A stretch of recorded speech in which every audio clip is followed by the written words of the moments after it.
그래서 원래 경제 규모가 커지면 이 성장률이 내려가는 것은 매우 자연스러운 현상이라고 볼 수가 있어요. 자, 근데 그럼에도 불구하고 제가 이제 설명할 세 가지 요소가 좋아지면 네. 경제 성장률 2%는 초반은 충분히 달성할 걸로 생각하고 있어요. 세 가지 요소. 예. 제가 좋아합니다. 내년도 우리 경제를 좌지우지할 요소가 뭘까요? 수출. 일단 근데 금리와 물가 얘기 진짜 많이 하잖아요. 우리가 체감하기에는 그 두 가지가 잡혀야 될 것 같아요. 맞아요. 물가. 예. 승현 씨가 잘 말했는데 금리와 물가, 그다음에 중국 경제, 수출이네, 맞네. 수출. 반도체 산업 이 세 가지가 내년 경제의 방향타를 정할 중요한 요소가 될 겁니다. 자, 차례로 살펴보면 네. 첫 번째 금리와 물가 질문 하나 해볼까요? 네. 자, 물가가 오르면 금리를 내려야 할까요? 올려야 할까요? 가만히 계셔보세요. 물가가 오른다. 금리는 네. 올라야 돼, 내려야 돼. 어떻게 해야 돼? 올라야지. 오. 정답은 올라야 합니다. 맞습니다. 예스! 거세요, 시청자분들. 똑똑하죠? 지금 이미지가 지금 완전 쇄신되고 있습니다. 네네네. 다시 보시고 올라야지. 있어요. 돈 많으니까 내야지. 맞아요. 인플레이션을 잡기 위해서는 가장 기본적인 조치가 금리를 인상하는 겁니다. 그런데 많은 나라들이 금리를 결정할 때 가장 큰 변수가 되는 것이 바로 미국의 기준금리예요. 통화기금. 네? 미국의 중앙은행 이수지 씨 빼더라고요. 캐릭터 유지가 되셨습니다. 국제통화기금 얘기하신 것 같은데 연방준비제도랑 약간 헷갈리신 것 같아요. 그렇죠? 네. 한국은행이 독립적인 통화 정책을 수행하고 있긴 하지만 미국의 금리와 물가 향방에 굉장히 큰 영향을 받고 있어요. 현재 미국 기준금리가 5.5%로 아주 높은데 아주 잠깐 아까 언급했듯이 지난 10월에 미국의 CPI, 소비자 물가 지수죠. 우리나라보다도 낮은 3.2%로 시장 예상치를 밑돌았어요. 이러한 물가 상승률 둔화로 미 연준의 금리 인상 종료 및 내년도 금리 인하에 대한 기대감을 안겨주고 있어요. 실제로 지난 13일 기준금리를 동결하면서 네. 파월 의장이 기준금리 정상화 측면에서 금리 인하를 논의하고 있다고 밝혔어요.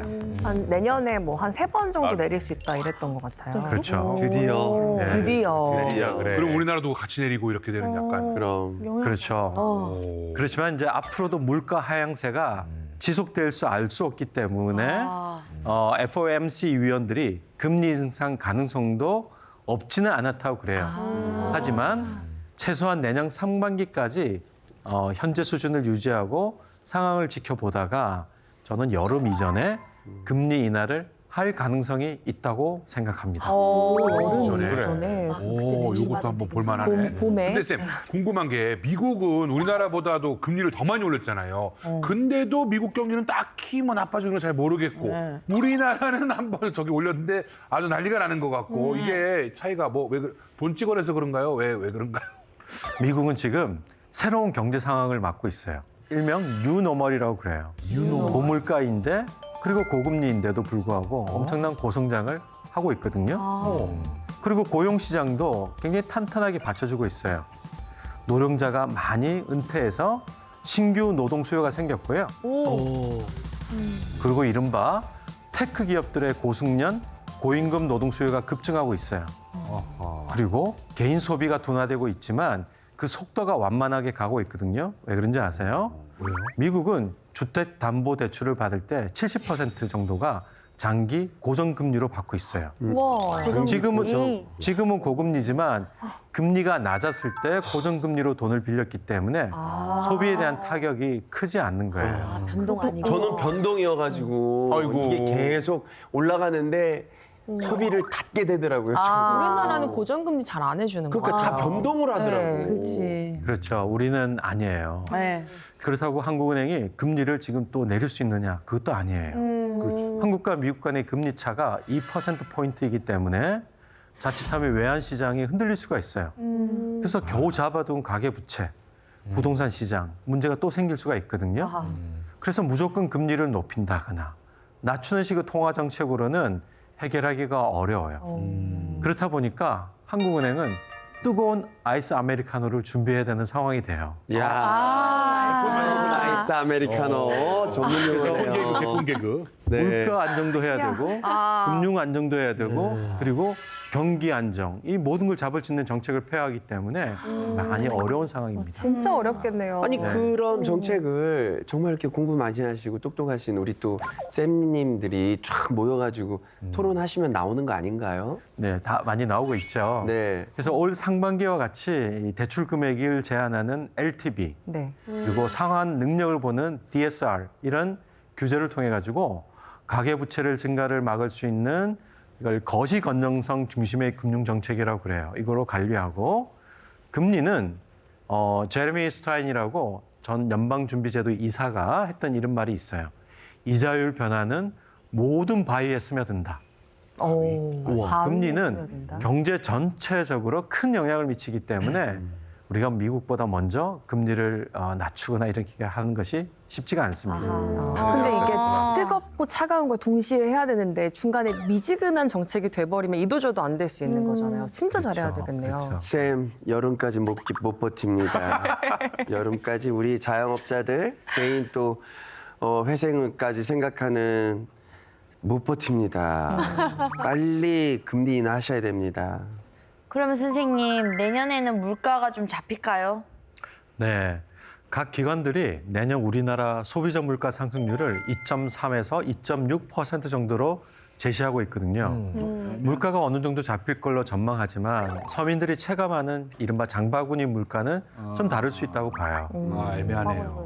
또 유가가 여전히 불확실한 면이 있어요. 이스라엘 팔레스타인 전쟁이 올해 안에는 끝날 거다라고 얘기하지만 사실 답이 없어요. 러시아 우크라이나 전쟁도 한 달 만에 끝날 거라고 했지만 벌써 2년이 다 돼 가잖아요. 그리고 이스라엘 팔레스타인 전쟁이 중동전으로 확전되지 않도록 하는 것이 굉장히 중요해요. 만일 장기전이 된다면 유가는 다시 오를 거고 상당한 물가 상승과 전 세계 경제 침체가 예상됩니다. 진짜 걱정이에요. 저는 또 기억을 합니다. 1973년에 오일 쇼크가 있었잖아요. 그러면은 중동전으로 이게 확전되면 그때처럼 오일 쇼크가 다시 오는 건가요? 1973년에 배럴당 150달러까지 유가가 올라갔어요. 그러면 살인적으로 물가가 오르는 거거든요.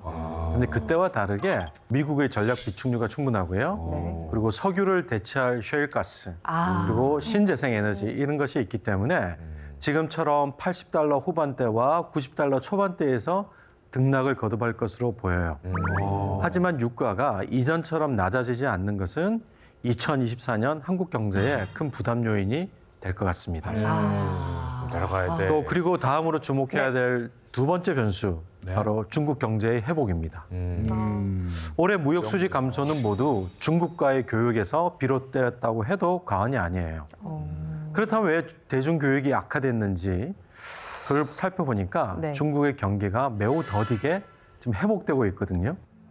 올해 초 중국이 락다운을 풀고 리오프닝을 선언할 때만 해도 중국 경제가 빨리 정상화되고 우리 수출과 또 한국에 대한 관광 수요가 크게 개선될 거라고 기대를 했었습니다. 근데 예상하고 달랐어요. 중국의 부동산 시장이 크게 위축되어 있고 정부의 부채도 많아서 내수가 침체되고 있습니다. 또한 미국과 중국의 갈등으로 인해서 교역 역시 빠르게 개선되고 있지 않습니다. 쌤 요즘 분위기를 싹 보니까 중국도 경제가 안 좋다 보니까 미국하고 사이를 좀 좋게 하려는 그런 노력을 하는 것 같고 두 나라가 약간 화해 단계로 그래도 과거에 비해서는 가는 게 아니라 느낌이 싹 들거든요. 만약 그러면 그런 틈바기에서 둘이 화해를 하면 우리도 껴서 조금 교역량 좀 올리고 할 수 있지 않을까요? 경제학도. 틈을 노려야죠, 틈을. 경제학도. 맞아요. 슈카 씨가 얘기한 것처럼 시진핑 주석이 무려 5년 만에 미국을 방문한 것도 상당히 긍정적인 시그널이라고 봐요. 这么两个大国不打交道是不行的，想改变对方也是不切实际。冲突对抗的后果是谁都不能承受的。 최근 몇 년 동안에 미국 세계 경제는 미국과 중국의 대결, 갈등 국면이 지속되어 왔잖아요. 그러면서 양국과 국민들과 기업들은 체감하는 경쟁에 대한 피곤도가 상당히 높은 상태라고 볼 수가 있습니다. 그래서 미중 관계를 어느 정도 안정시킬 필요가 있습니다. 아, 그래서 정상회담을 한 거군요. 그렇죠. 또 내년에 미국 대선이 있잖아요. 네. 그래서 다들 예상하듯이 현재 바이든 대통령과 트럼프 전 대통령 간의 이 파전이 될 거라고 봐요. 누가 당선되더라도 미국과 중국의 경쟁은 계속 이어질 텐데 예상과는 좀 다른 모습이 될 거라는 겁니다. 누가 되느냐에 따라 달라지는 거 아닌가요? 크게 달라지지는 않을 것 같아요. 상관없습니다. 그래서 미국이 중국을 대하는 노선을 우리가 디커플링이라고 했거든요. 이제 디커플링이란 말보다도 디리스킹이란 말을 많이 쓰고 있어요. 그러니까 디커플링이 글로벌 공급망에서 중국을 완전히 배제하는 개념을 썼는데 네.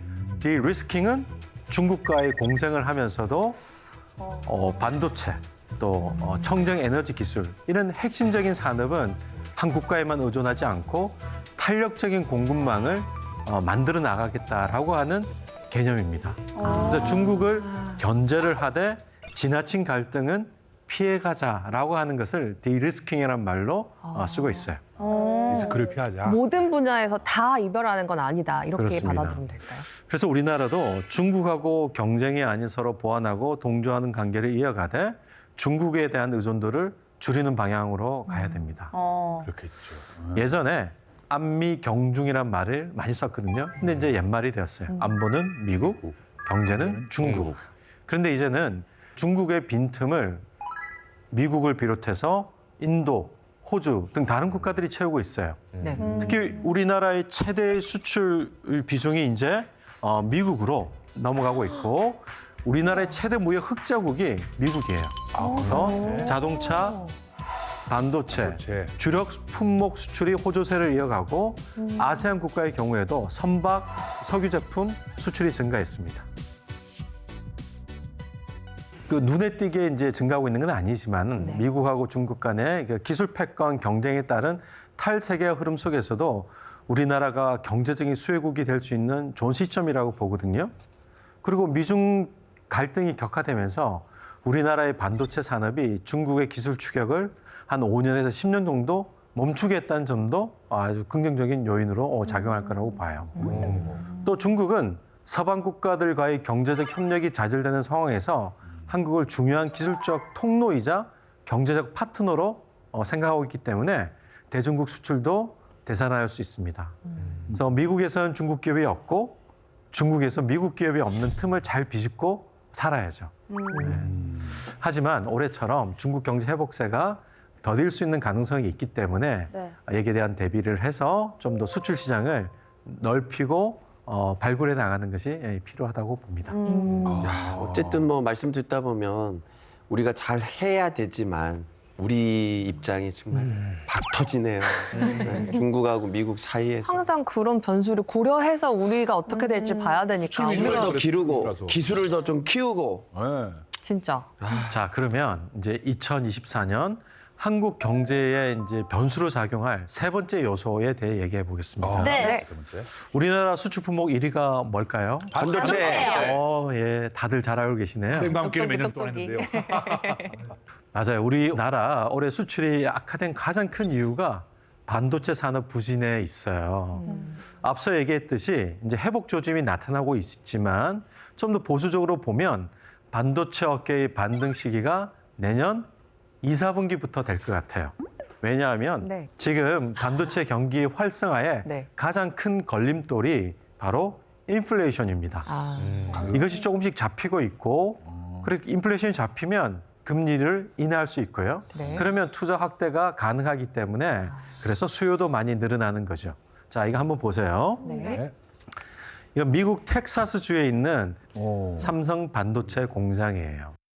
올해 연말에 완공해서 내년 하반기부터 가동될 예정인데요. 이 규모가 평택의 삼성 반도체 공장의 2배가 된다고 합니다. 하나의 실을 먹여 살리는 거 아닌가요? 그 정도면? 그래서 미국의 그 칩스 법안 네. 그리고 반도체 법안으로 우리나라 반도체 기업들이 미국 현지에 공장을 짓고 있기 때문에 반도체 수요는 계속 확대될 거라고 봅니다. 업계에 따르면 테슬라도 삼성 반도체 공장을 이용해서 자율주행용 반도체를 개발할 것이라고 하고요. 뿐만 아니라 메모리 반도체 불황을 타개할 신성장 동력으로 급부상한 반도체가 있어요. 바로 고대역폭 메모리, HBM. 예. 갑자기 뉴스에 많이 등장하기 시작했어요. 그렇죠. 고대역폭 메모리. 이거 초고대 AI 챗GPT 아시죠? 네. 이거의 전용으로 쓰이는 고성능 메모리 반도체예요. 드디어 챗 GPT가 그냥 그 대세가 되는 건가? 아, AI가 여기 대세가 됐어. 요거를 이거 딱 나오면- 발판 삼아서 이제 그리고 그렇게 많이 되는 거구나. 팔려야 우리나라 잘 될 텐데. AI 서비스 수요가 이제 매우 늘고 있잖아요. 네. 앞으로 전 세계가 초거대 AI 산업 생태계가 전환되면서 저 HBM 반도체 수요가 더 증가할 것으로 보입니다.